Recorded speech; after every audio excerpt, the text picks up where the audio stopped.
Hello and welcome back, everyone, to Freelancer on Rocket Rabbit Commentaries, and in this episode, we're continuing our pursuit of Ashcroft in the Pueblo Station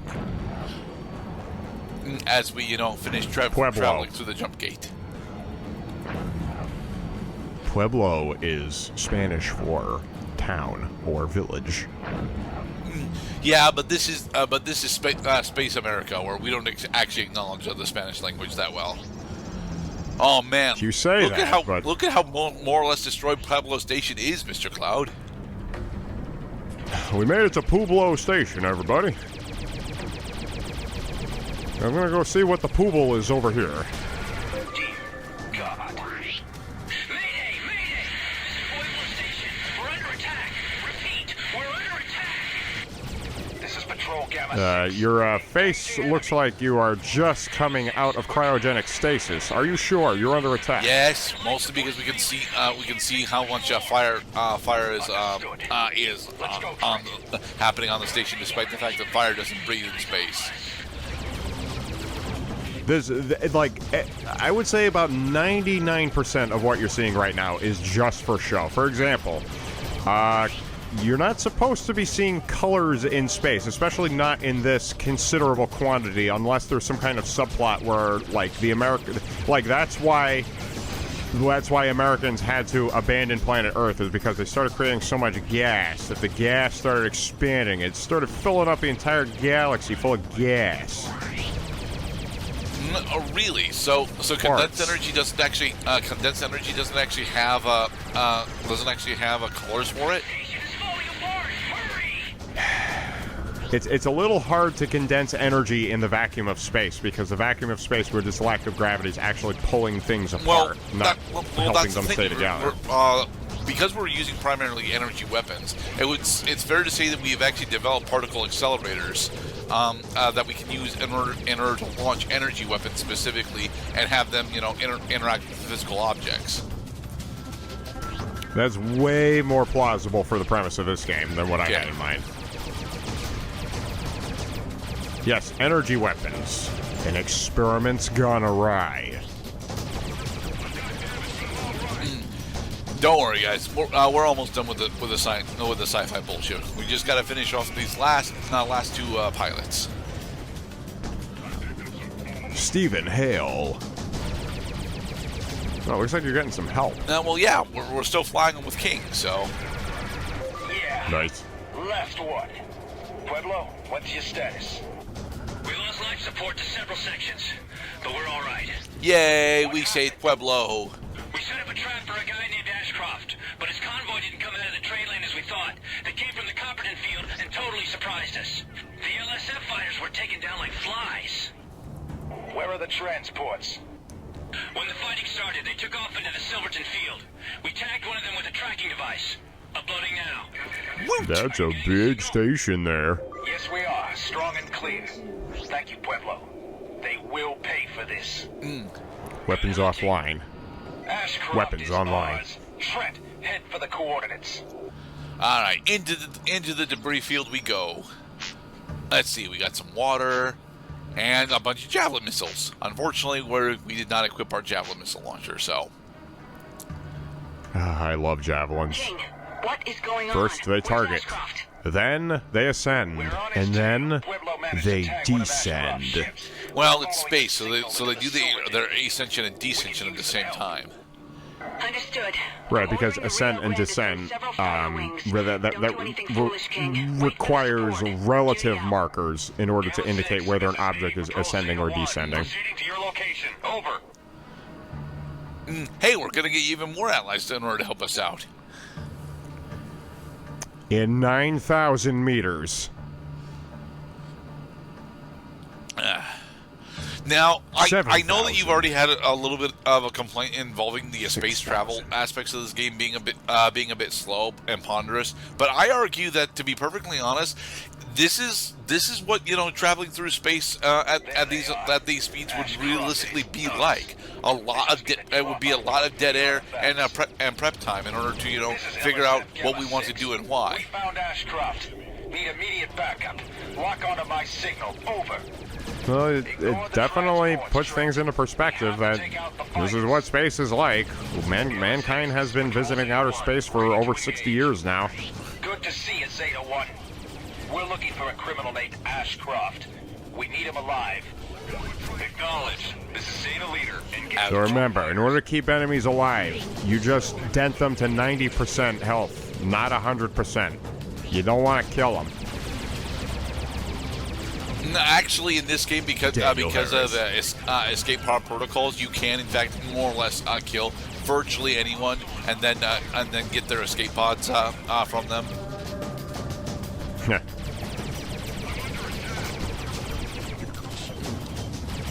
I'm under attack. Well, I'm under attack now. Everyone is under attack. I'm under there are too many attack, too. fucking fighters. I have also run out of shield batteries. Damn it. One at a time. Oh, this guy's being a little evasive. Yeah, for some reason, the enemy ships have got significantly better piloting skills than I have the ability to emulate. And it's why I had multiple times in the game. I had to reiterate that I am not actually all that good at this game, despite the fact that we're playing on normal. There's got to be at least some challenge, okay? They dodge for a little bit, and then AI routines put them in a vulnerable position so that we can hit them, and then they try dodging again, and then they evade damage for a second, but then they go back to the AI routine where we can hit them, so we do, and then they die. Ashcroft's making a run for it. He activated his cruise engines. And remember, you can pause your game at any time. Damn! The disruptor missile missed Ashcroft. He's entered cruise speed. We have to hurry He's before he so far away, and he's gaining distance. There's only one thing to do. We have to achieve ludicrous speed. And quickly, before we fail the mission, damn it.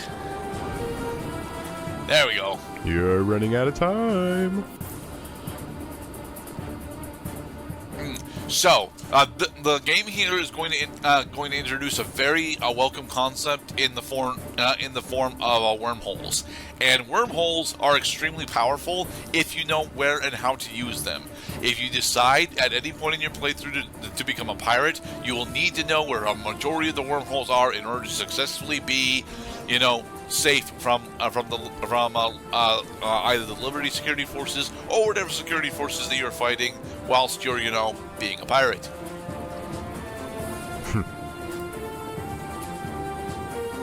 Hey, Ashcroft is no longer escaping, but now we need to go faster so we can close that massive gap of 13,000K.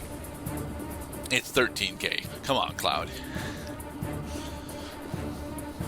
We will arrive at the mission waypoint in 2 minutes and 45 seconds.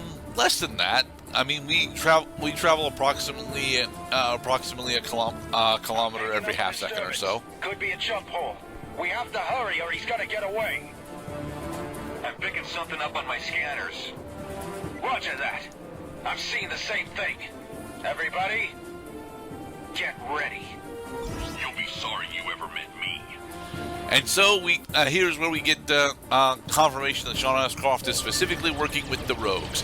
We kind of already knew that, but now it is explicit. All range mode. All right. So one of the issues that I have when it comes to one of the issues that I have when it comes to space combat and Freelancer is very specifically, if there's any more than 2 guys on you at once, you're going to run out of shield batteries very quickly. And running out of shield batteries means you start to take hull damage. And as you take hull damage, you can actually lose some of your weapons, meaning that it's very easy to end up dead very quickly, specifically by missile damage. Right, because if you can't fight back, then you might as well be dead. I see. But the game does not end until you're out. Yes. Damn.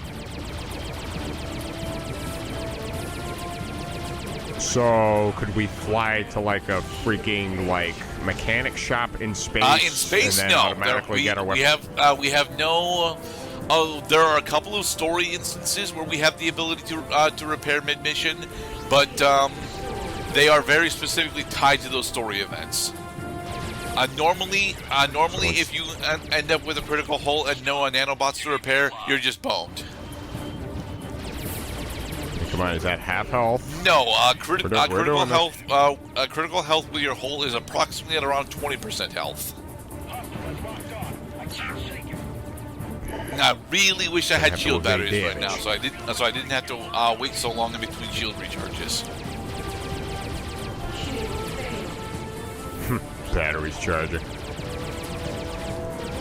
Just focus on your main target. The mission's not over until you take out Ashcroft's health bar. Yeah, but if I keep focusing solely on him, then his groupies are going to take me down.